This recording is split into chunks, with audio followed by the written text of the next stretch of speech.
Hello दोस्तों, एक बार फिर से आप सभी का मेरे यूट्यूब चैनल में स्वागत है। तो जैसे कि अभी छत्तीसगढ़ में बहुत सी परीक्षाएँ होने वाली है, तो इन परीक्षाओं को देखते हुए हम आपके लिए डेली के एमसीक्यू प्रैक्टिस सीरीज़ ला रहे हैं, जिसके माध्यम से आप अपना प्रैक्टिस को बेहतर बना सकते हैं। और ये एमसीक्यूज़ में जितना भी क्वेश्चन पूछे गए हैं, बहुत ही महत्वपूर्ण क्वेश्चन है जो किसी न किसी परीक्षाओं में पूछे गए हैं। तो चलिए शुरू करते हैं महत्वपूर्ण क्वेश्चन का पहला सीरीज़ का पहला क्वेश्चन। सल्फी नामक पेय पदार्थ किस जनजाति में अत्यधिक लोकप्रिय है? तो इसका आंसर होगा माड़ी जनजाति। तो माड़ी जनजाति से रिलेटेड और भी कुछ क्वेश्चन पूछा जाता है कि माड़ी जनजाति के ऊपर कौन-कौन सी पुस्तक लिखी गई हैं? माड़िया जनजाति के लोग कौन सी कृषि करते हैं? और माड़िया जनजाति के लोग कौन सा नृत्य करते हैं? और माड़िया जनजाति कौन सा भाषा परिवार का हिस्सा है? तो चलिए इन क्वेश्चन का आंसर देखते हैं। तो इसका आंसर होगा माड़िया जनजाति के ऊपर 2 पुस्तक लिखी गई हैं। पहला पुस्तक का नाम है आपका the Madia God's of Bastar. दूसरा पुस्तक का नाम है द गौर। तो इन पुस्तक के लेखक का क्या नाम है? तो इन पुस्तक के लेखक का नाम है, पहला पुस्तक के लेखक का नाम है आपका जॉर्ज गियर्सन। और द गौर को लिखने वाले लेखक हैं वेरियर इल्विन। वेरियर इल्विन द्वारा और भी पुस्तक लिखे गए हैं, जिनमें से एक है आपका द गौर। और माड़िया जनजाति द्वारा कौन सी कृषि किया जाता है? तो माड़िया जनजाति द्वारा पेद्दा कृषि किया जाता है। और माड़ी जनजाति द्वारा आप एक बहुत ही महत्वपूर्ण नृत्य है, जिसका नाम है बायसन हॉर्न या गौर नृत्य। इनको 2 नाम से जाना जाता है और इस नृत्य को विश्व के सबसे सुंदरता नृत्य कहा गया है। और किसने कहा? तो वेरियर एल्विन जी ने इसको विश्व का सबसे सुंदर नृत्य कहा गया है। तो इसी प्रकार से आप एक क्वेश्चन के माध्यम से 4-5 क्वेश्चन सॉल्व कर सकते हैं। तो इसी प्रकार की इंपॉर्टेंट क्वेश्चन सीरीज़ देखने के लिए आप हमारे चैनल को प्लीज़ सब्सक्राइब कीजिए। तो चलिए नेक्स्ट क्वेश्चन देखते हैं। उराव जनजाति के युवा गृह धुमकुरिया में 18 वर्ष से अधिक आयु के सदस्यों को क्या कहा जाता है? तो सबको पता है कि उराव जनजाति के युवा गृह का नाम धुमकुरिया है, लेकिन ये इस क्वेश्चन पूछने का तरीका डिफरेंट है। तो चलिए इस क्वेश्चन को सॉल्व करते हैं। तो उराव जनजाति में 3 श्रेणी बनाए गए हैं, जैसे कि 13 वर्ष से कम,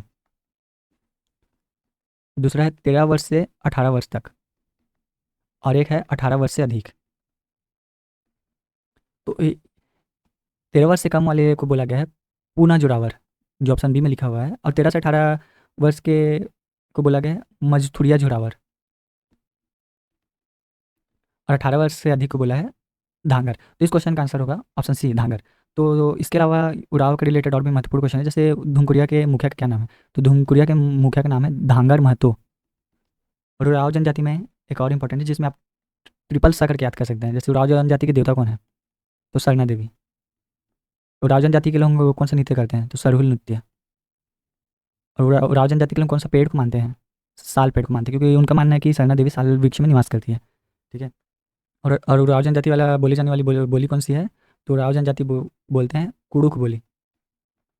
और एक और क्वेश्चन है जो कि प्रीवियस से आप वीडियो सीरीज में आपसे पूछा गया था कि उराव जनजाति का पारंपरिक पोशाक कौन सा है? तो उराव जनजाति का पारंपरिक पोशाक है करैया।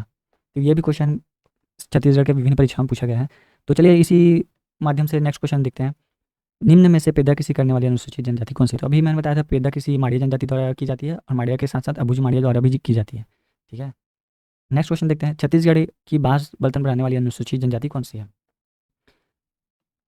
इसका आंसर होगा कमार जनजाति बांस के बर्तन बनाने का कार्य करती है। तो कमार के रिलेटेड भी और भी क्वेश्चन पूछा जाता है कि इनके ऊपर कौन कौन सी पुस्तक लिखी गई है और इनका निवास क्षेत्र कहाँ है।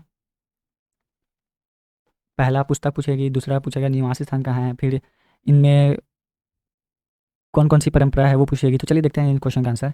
तो कमार के ऊपर एक पुस्तक लिखे गए है द कमार। इसके लेखक है श्यामा चरण दुबे। तो मैंने एक वीडियो सीरीज में बताया था कि इसको याद करने का तरीका क्या है। तो जैसे कमार में मार है, वैसे श्यामा मार है, तो इससे रिलेटेड आप करके आप याद कर सकते हैं। और इनका निवास स्थान है मुख्यतः ये गरियाबंद के क्षेत्र में रहते हैं।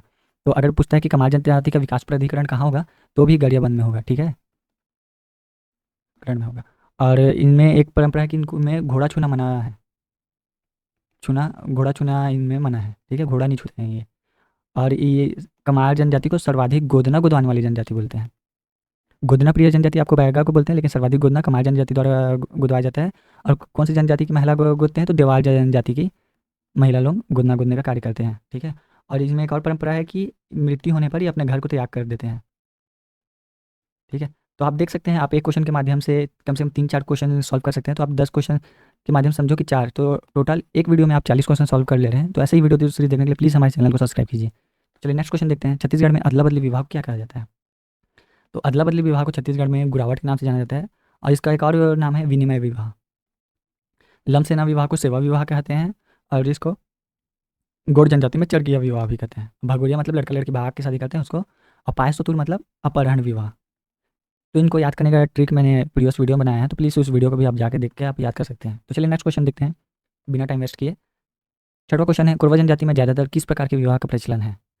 तो ये आप नीचे में 2, 3, 4 में आप तीनों विवाह को देखे होंगे, लेकिन आप पहला विवाह को नहीं देखे होंगे। तो इन क्वेश्चन के माध्यम से आप यूनिक क्वेश्चन को टच कर सकते हैं, जैसे कि कोरवा जनजाति में मंगी विवाह का प्रचलन है। तो कोरवा जनजाति के अलावा भी और भी महत्वपूर्ण कुछ टॉपिक है, जैसे कि कोरवा जनजाति का नृत्य कौन सा है, कोरवा जनजाति के लोग नृत्य कौन सा करते हैं, इनके नृत्य के बारे में क्वेश्चन पूछा जाएगा, इनके पेय पदार्थ के बारे में क्वेश्चन पूछा जाएगा, और इनके कुछ कुछ परंपरा हैं उनके बारे में पूछा जाता है। तो चलिए देखते हैं। इनकी में एक बहुत ही महत्वपूर्ण नृत्य है दम नची नृत्य, जो कि विवाह के अवसर पर किया जाता है, और ये सर्वाधिक भय उत्पादक नृत्य माना जाता है। ठीक है, और इनमें एक पेय पदार्थ है हंडिया। जैसे कि क्वेश्चन की स्टार्टिंग में बताया था सल्फी नामक पेय पदार्थ माड़ी जनजाति का, वैसे कोरवा जनजाति में पेय पदार्थ हंडिया है, जो कि चावल से निर्मित है। और इसमें एक झोपड़ी होता है कुंबा, ये भी क्वेश्चन पूछा गया कि कुंबा झोपड़ी का क्या कार्य होता है। तो कुंबा झोपड़ी का इस्तेमाल कोरवा जनजाति द्वारा प्रसव के दौरान किया जाता है। ठीक है, प्रसव दौर के दौरान किया जाता है।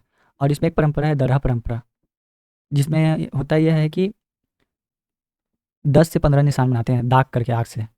जब 5 वर्ष के बच्चे होते हैं उनको उनमें शरीर में 10 से 15 निशान दाग करके बनाए जाते हैं। तो चलिए इसी प्रकार से नेक्स्ट क्वेश्चन देखते हैं। गौड़ जनजाति में उस विवाह को क्या कहा जाता है जिनमें विवाह से पूर्व वधु के यहाँ रहकर सेवा करते हैं? जैसे तो मैंने अभी बताया था कि सेवा विवाह, जिसको गौड़ जनजाति में चरघिया विवाह भी कहते हैं, और इसका एक और नाम है लमसेना, जिसमें क्या होता है कि वर द्वारा वधु के घर में जाके वहाँ सेवा रहकर सेवा देते हैं। ठीक है, नेक्स्ट क्वेश्चन देखते हैं। चेली का मोटियारिन किस जनजाति की हुआ गढ़ी के लड़के लड़कियाँ हैं? तो ये मुड़िया जनजाति इसका आंसर होगा, क्योंकि मुड़िया में घुटुल मिलता है। इस घुटुल में का कार्य होता है कि सामाजिक कार्य भी किया जाता है, और लड़के लड़की एक दूसरे को पसंद भी करते हैं। तो इस घोटुल के देवता, घोटुल के बारे में बहुत सारे क्वेश्चन पूछा गया है कि घोटुल के देवता कौन है, और इसमें पुरुष प्रमुख को क्या बोलते हैं, पुरुष प्रमुख, महिला प्रमुख का नाम क्या है, और घोटुल के ऊपर कोई बुक है तो उनका नाम बताइए, ये भी क्वेश्चन पूछा जाता है। तो चलिए इनको भी देखते हैं। तो घोटुल के देवता लिंगोपेन को माना जाता है, और पुरुष प्रमुख जैसे ये सदस्य, पुरुष सदस्य को चेलिक बोलते हैं, महिला सदस्य को मोटियारिन बोलते हैं। तो पुरुष प्रमुख को बोलते हैं सिरेदार, और महिला प्रमुख को बोलते हैं बेलोसा। तो दोस्तों जितना भी मैं लिख रहा हूँ वो बहुत ही महत्वपूर्ण है, और पूछा ही गया है किसी न किसी क्वेश्चन में, हर एक लाइन बहुत ही महत्वपूर्ण है। और मैं एक बुक भी है जिसके माध्यम से आप ये भी पता कर सकते हैं कि घुटुल कौन सी जनजाति का युवा गढ़ी है। तो जया मारिया एंड दयाल घुटुल करके लिए एक बुक है, तो इसके माध्यम से आपको जनजाति और पुस्तक दोनों का नाम पता चल गया है। चलिए नेक्स्ट क्वेश्चन देखते हैं इसी माध्यम से। अबूझमाड़ में कांडबरा नामक संस्कार किसे किसे संबंधित है? तो इसका आंसर होगा ऑप्शन 2, कौमारी संस्कार को कांडबरा भी बोला जाता है। नेक्स्ट क्वेश्चन इसी माध्यम से देखते हैं कि व्यवहार कृषि करने वाली अनुसूचित जनजाति कौन सी है? तो ब से व्यवहार और ब से बैगा, मैंने इसका ट्रिक भी बताया था पिछले क्वेश्चन में, तो आप पिछला क्वेश्चन सीरीज को भी देख लीजिए। तो इसका आंसर होगा बैगा, जो कि व्यवहार कृषि करते हैं, अबूझमाड़ द्वारा पेद्दा कृषि करते हैं। इसके अलावा मैं विभिन्न जाति का भी कृषि पद्धति बताया था, तो उसके बारे में आप वीडियो सीरीज को देख सकते हैं। और हमारे चैनल को प्लीज़ सब्सक्राइब कीजिए, जिससे हम इसी प्रकार से बहुत सारी इंपॉर्टेंट सीरीज़ ला सकें। और ऐसे सीरीज़ देखने के लिए हमारे चैनल में बने रहें, और जिसके माध्यम से आप अपना डेली प्रैक्टिस करें। Thank you.